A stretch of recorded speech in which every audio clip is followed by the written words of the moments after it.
Because I saw the weird brother clip on Twitter too, but I could have sworn that was meant to be Mufasa. I had no idea that's apparently Scar singing. Like, a lot of lions are pretty varied in appearance, and they are pretty colorful. Every line here just looks so depressed. Disney has officially lost the plot.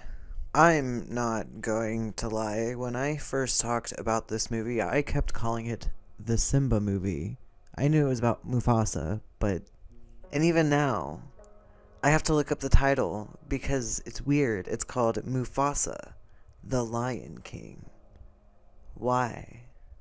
Why is it called that? Alright, so I'm gonna put a little bit of a disclaimer right here, and this disclaimer is that I absolutely spent the entirety of the film drawing. So I pretty much had the retention of a toddler, and therefore I think I am a perfect candidate to tell you how much this movie tanked. It stanked. It was so tanked. So I was drawing. My attention was absolutely divided. I cannot lie about that. No, I cannot. And I got really lost in the plot. I actually cannot tell you what happened. In fact, when I was trying to Google how was it exactly that Scar got his scar in this movie, I was completely lost because there were a lot of words and names that were unfamiliar, and I felt like I was in a completely different world. So I'm not really going to break down the story like I did in Moana. I don't think there's a need to. More so, I am picking Disney apart. I'm not going to do the thing where I watch the movie and put in my favorite clips because there were none, okay? There were a couple of parts that, kind of made me chuckle, but the fact that Disney is simultaneously so self-aware but also so out of touch boggles my mind, and I think it's really starting to get to all of us. I have a few points, but the point that I really want to start off with is that Disney revolutionized animation, mostly because they could afford it, but at the end of the day, Disney made a name for themselves for coming up with creative, innovative ways to animate and tell stories, especially for children. It was a wonderful golden age of creativity where we really started to see what we could do with our art skills and combining that with storytelling in ways that we had never thought to do before. Disney wasn't the first at anything. A lot of stuff that they did were stolen or borrowed from other sources, but my point is that Disney was known for changing the face of the animation industry, and they still think they're doing that. And that's my issue, and that's where we need to put our foot down, because they think that they are doing leaps and bounds with these live action remakes of their classics, and it's not it. I would so much rather see it reanimated at 30 frames per second in 800 by 1280 resolution. I forget the numbers. You know what I'm saying? I would much rather see them put in the effort to animate and just, animate.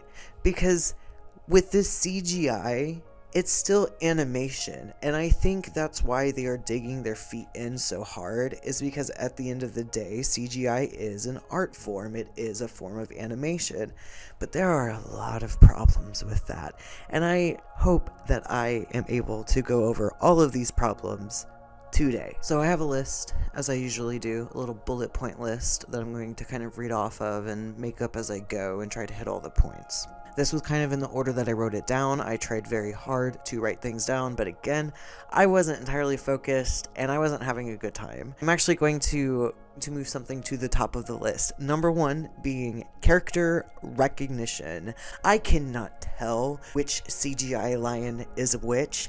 I cannot tell. I even saw a post the other day about how diverse lions actually can be with their coat patterns in the wild, and how it's just so weird that they're not actually applying that in a live action rendition of a animation. My problem, with a lot of people, when we saw I've always wanted a brother, we thought that was Mufasa. It wasn't. It was Scar. Whatever his name is, Takis. whatever. The point is that at a glance, you can't tell which lion's which.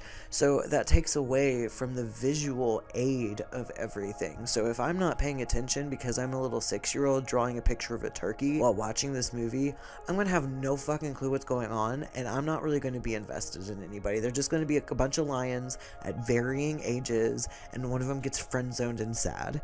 Sorry, spoilers, I'll get there when I get there, but the point is that there is no character recognition. They do all of this work in animating these faces, but it's still so bland. I miss the days where they would make exaggerated faces that were all distorted in the early Wile E. Coyote, Tom and Jerry type cartoons, you know? Like, we really used to take it to new lengths and be so creative with it. What the fuck happened? One thing that is made very clear from the beginning is that Disney is obsessed with themselves. They are constantly making references back to themselves. There was one point where Timon and Pumbaa started to sing Hakuna Matata, and then Pumbaa cut himself off, like, oh yeah, we have to worry about the copyright. The copyright from whom, Pumbaa? From whom? And there were a lot of times like this where they were making modern day references in a way that the animated show would have done back in the 90s when it was released months after I was born. Yes, Lion King was released months after I was born, and I loved it.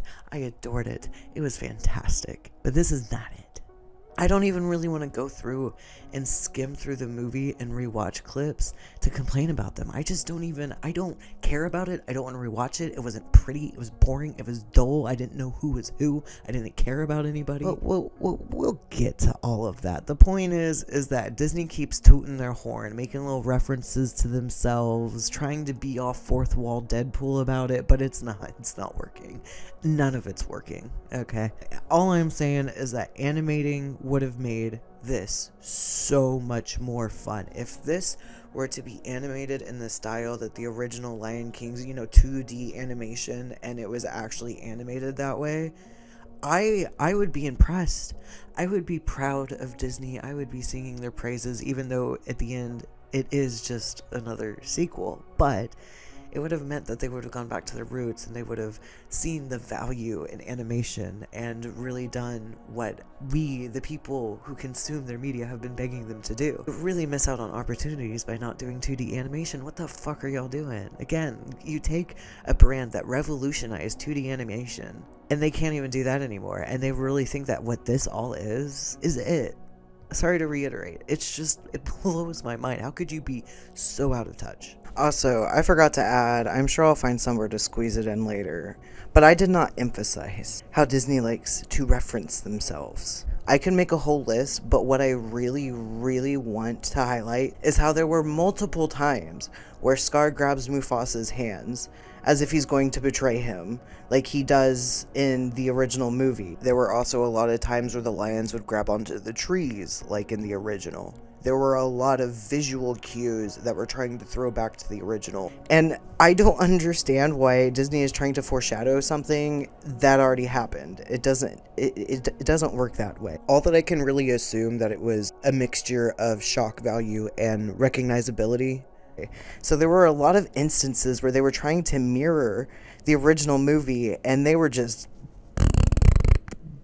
straight up, man, like a big old funkin'.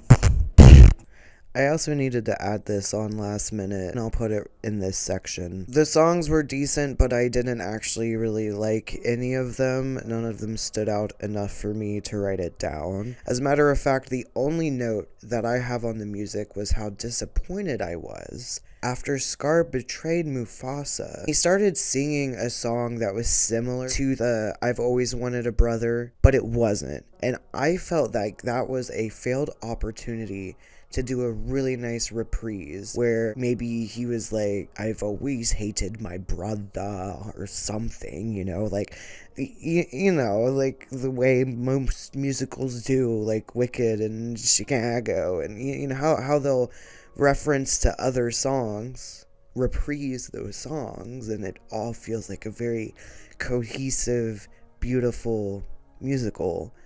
What's the point of making musicals if the songs are going to miss and they aren't going to feel cohesive and in the same universe. Because honestly, if you are a company who has the ability to provide creative freedom to your employees to create whatever the hell they want, why is this what you would settle for?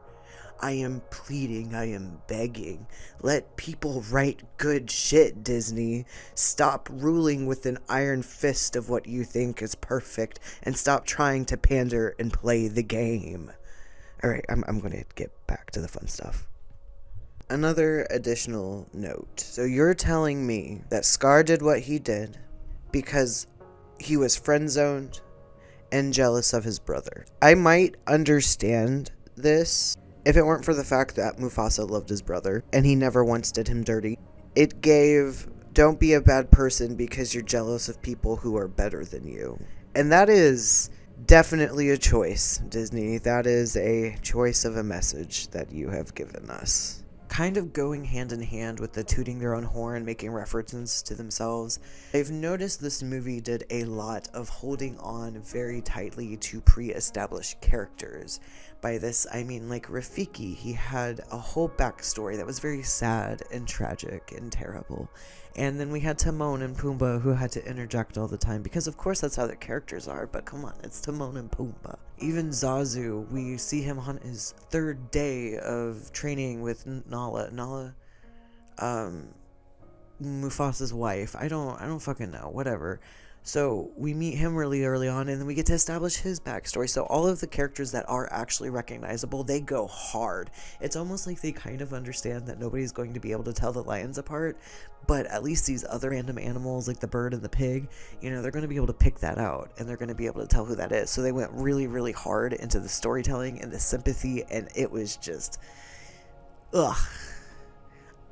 I see right through it, Disney. Everybody sees right through it. Why are you doing this? Why are you doing this? Waste. It's a waste, okay? I said it. It's a waste. And there was only one more note. The only other note that I made was, I guess I can understand that it has to be live action because you cannot get the voice actors from the original shows. And yes, the whole job of a voice actor is to be able to emulate voices that do not belong to them. And yes, plenty of people could play those roles really well, but there are two things. One thing, people are very sensitive about the people who play their characters. If they tried to remake Aladdin and cast somebody else that wasn't Robin Williams as the genie, there would be like riots, bro, okay? Like, trust me.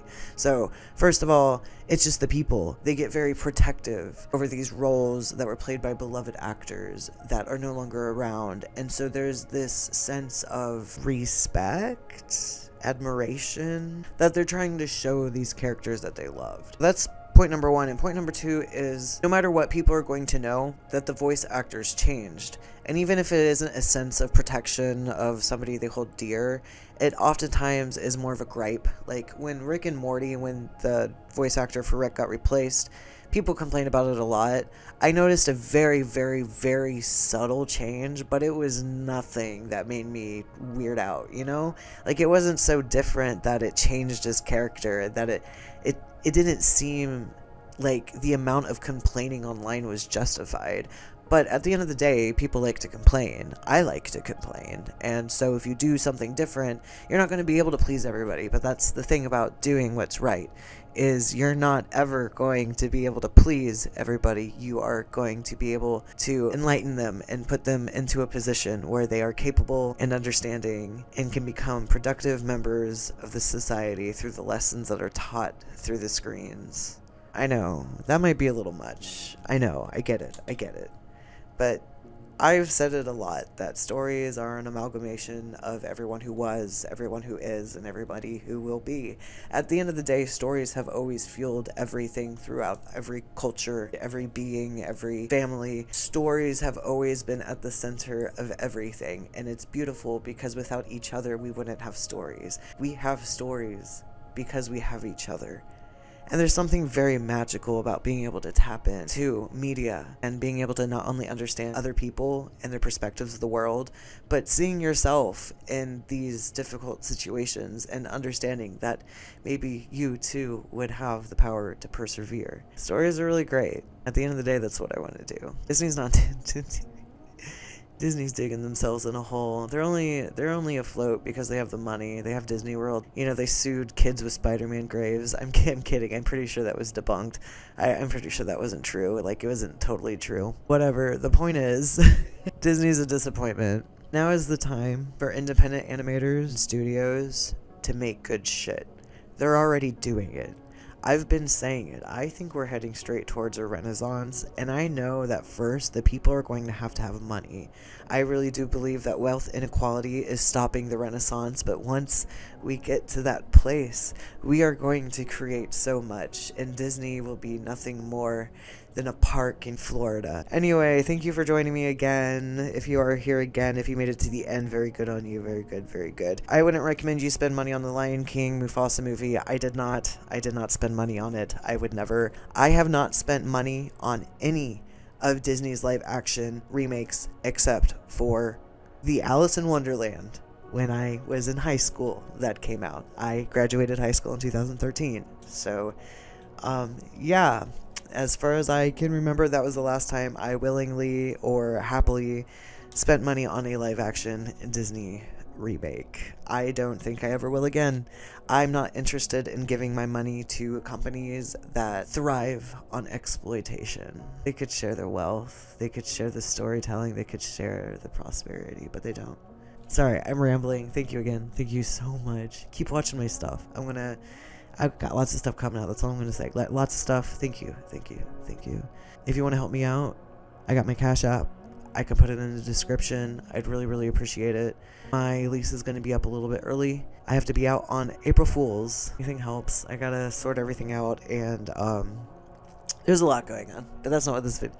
Thank you. Thank you for being here. Thank you very much for being here. And please, please join me in the next one and subscribe, you heathen. You mean to say that you made it this far and you're not subscribed? The audacity.